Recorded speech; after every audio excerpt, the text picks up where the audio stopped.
आता CKD patient AV फिस्चुलासाठी आला तर काय, तर AV fistula usually radial artery आणि 3पैकी एक वेन कुठली तरी सिफायलिक, बेसिलिक किंवा ब्रॅकियलसोबत करणार आहे. पर्पज आहे की व्हीनस ॲक्सेस चांगला भेटला पाहिजे, डायलेट वेन सफिशियंटली व्हायला पाहिजे. त्याला आर्टरियलायझेशन ऑफ वेन म्हणतात. वेनमध्ये फ्लो जास्त येतो, त्याची वेसल वॉल जाड होते. पण या गोष्टीला 4 ते 8 महिने म्हणजे 1 ते 2 महिने लागतात. तर डायलिसिसपूर्वी त्याला म्हणजे कॅथेटरवरनं AV फिस्चुला शिफ्ट करायला एवढा 2 महिन्याचा वेळ लागतो. मग त्याचे कॉम्प्लिकेशन्स आहेत इन्फेक्शन्स, स्टिनॉसिस, थ्रोम्बॉसिस, ॲन्युरिझम, इस्किमिया. आणि AV फिस्चुला करायला वेळ लागेल, 2-3 तास तरी लागतात. GA नॉट प्रेफरेबल, कारण की कोमॉब्स आहेत आणि स्वतःचे CKDचे इश्यू आहेत. पण जर पेशंट रिफ्युजिंग आहे, कोऑपरेटिव्ह नाही आहे रिजनलसाठी, तर करावं लागेल. मग कन्सिडरेशन पूर्वी आपण जे बघितले सेम तसे राहतील CKDसाठी. मग आता ऑप्शन आला GA नसेल तर लोकल किंवा RA.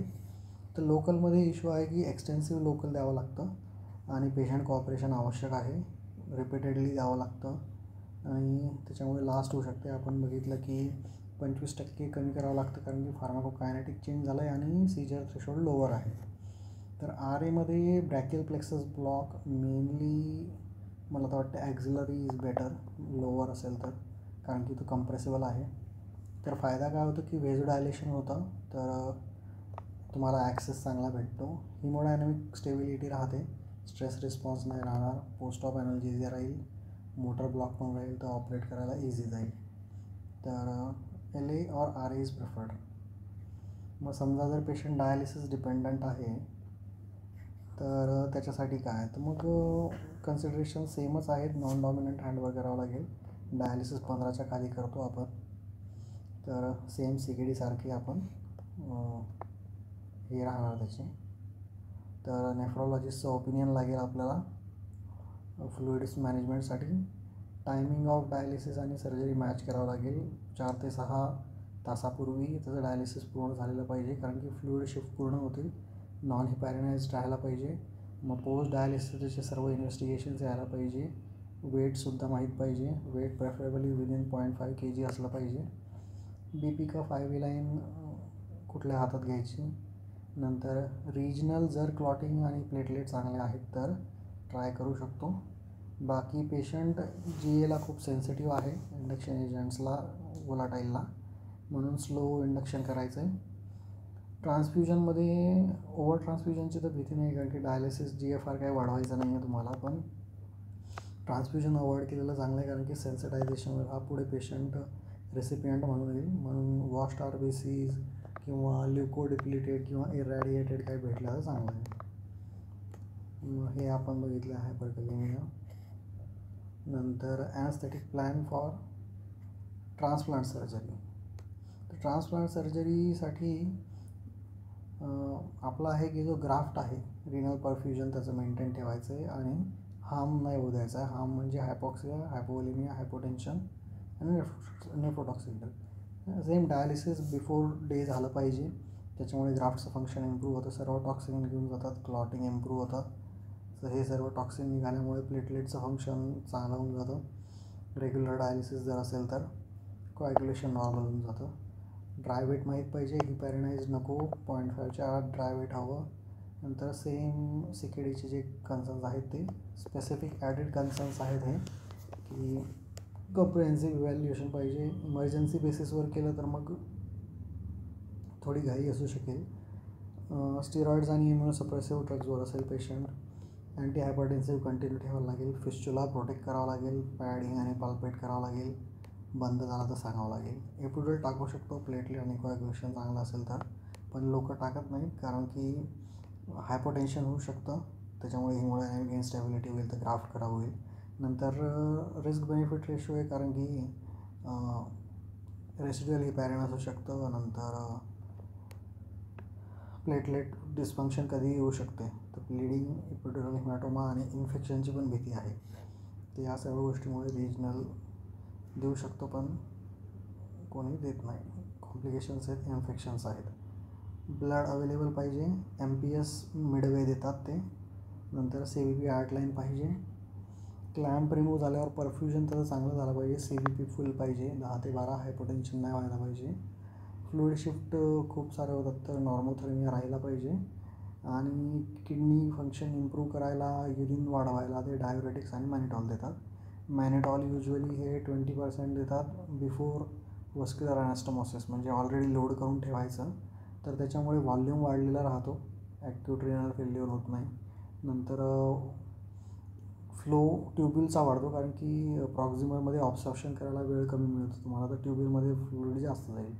प्रोस्टाग्लॅन्डिन्सचं सिक्रेशन एनहान्स करतो, आणि हा फ्री रॅडिकल स्कॅव्हेंजर पण आहे. तर mannitol is preferred over frusemide पण भरभरून देतात ते 200 to 500 mg to promote diuresis. Steroids आपण बघितलं मिडवे देतात, ग्राफ्टचं फंक्शनिंग वाढतं, रिनल फंक्शनिंग पण वाढतं, इम्यून कमी होतं. हायपरकॅलेमिया प्रिव्हेंट करायचं आहे इन्शुलिन ग्लुकोजने किंवा अल्कोलॉसिस करून, हायपरव्हेंटिलेशनने किंवा कॅल्शियम वाटलं तर.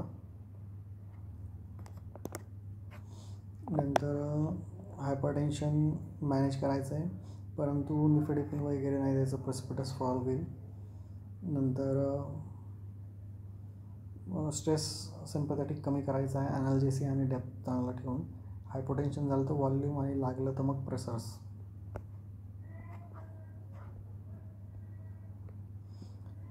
पोस्ट ऑपमध्ये पेशंट एक्स्टुबेट होऊ शकतो, काही प्रॉब्लेम नाही आहे.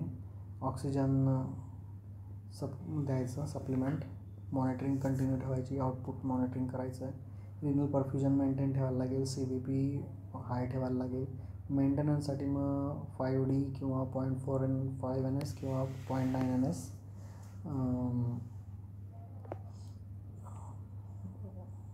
मेंटेनन्ससाठी 30 ml सफिशियंट आहे, प्लस प्रिव्हियस आरचं युरिन. मग इम्युनोसप्रेशनसाठी अँटीबॉडीज चालू करतात, स्टिरॉइड्स चालू करतात, आणि मायक्रोफेनोलेट किंवा ॲझोथायोप्रिनपैकी एक, किंवा त्याच्यासोबत टॅक्रोलिमस किंवा सायक्लोस्पोरिन, तर या दोघांचं थेराप्युटिक मॉनिटरिंग करावं लागतं, डेली ड्रग लेवल करावं लागतं. पोस्ट ऑफ ॲनाल्जेसियासाठी आपल्या इथं मी फेंटॅनिल पॅच लावताना पाहिलं आहे, तर पॅरासिटामॉल सफिशियंट आहे. इपिड्रोल टाकलं तर लोकल, त्याच्याद्वारे फेंट, PCA किंवा पॅरासिटामॉल.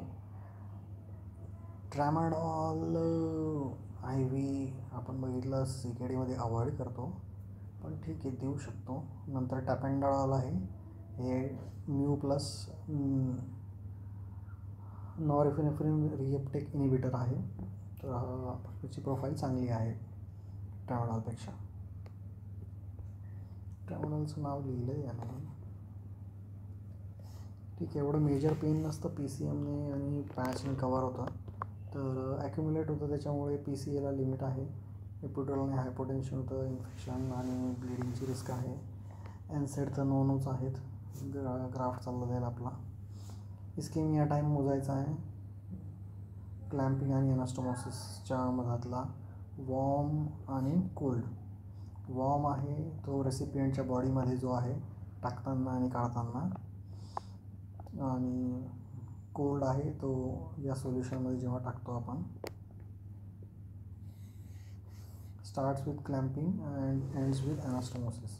वॉर्म जो आहे तो आपल्या बॉडीमध्ये आहे क्लॅम्पिंग केल्यापासून ते कोल्ड प्रिझर्वेशनपर्यंत, आणि रिझ्युम्स अगेन होऊन पुन्हा बॉडीत टाकल्यावर ॲनास्टोमोसिस होईपर्यंत.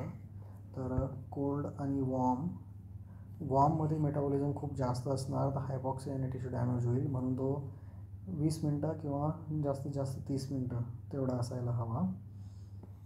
तर प्री कूलिंग आणि पोस्ट कूलिंग आहे तो. Cooling is cold ischemia time 4 degree सेल्सिअसला, तो 12 तासाच्या खाली आयडियल आहे. खूप झालं 24 तास, तर 20 मिनटं आणि 12 तास, किंवा खूप झालं 30 मिनटं 24 तास. तर 3 सोल्युशन्स आहेत. युरोकोलिन्स आहे, सिम्पल चीप. नंतर युनिव्हर्सिटी ऑफ विस्कॉन्सिन, हा गोल्ड स्टँडर्ड आहे, आयडियल आहे युनिव्हर्सिटी ऑफ विस्कॉन्सिन. नंतर HTK आहे, हा मेनली कॅडॅव्हरिकसाठी वापरतात. नंतर किडनी कॉकटेल म्हणून एक आहे, तर ड्युरिंग ॲनास्टोमोसिस देतात ते. तर dextrose plus ½ NS plus albumin plus frusemide plus mannitol cocktail. नंतर पोस्ट ऑफ कॉम्प्लिकेशन AKI होऊ शकतो जर परफ्युजन नाही झालं तर, किंवा मग डिलेड ग्राफ्ट रिजेक्शन होईल. ATN झालं तर इस्केमिया किंवा हायपर परफ्युजन झाल्यामुळे डिलेड ट्युब्युलर नेक्रॉसिस होऊन डिलेड ग्राफ्ट फंक्शन होईल. पोस्ट ऑफ ॲनाल्जेसिस आपण बघितलं. नंतर जर पोस्ट रिनल ट्रान्सप्लांट पेशंट आला तर त्याच्यामध्ये मग आपली कन्सिडरेशन राहतील की ग्राफ्टला केअर करणं, इम्युनोसप्रेशनचे साईड इफेक्ट्स, ग्राफ्ट रिजेक्शनची भीती राहील आणि इन्फेक्शनची भीती राहील. हे आपण पुढे बघू.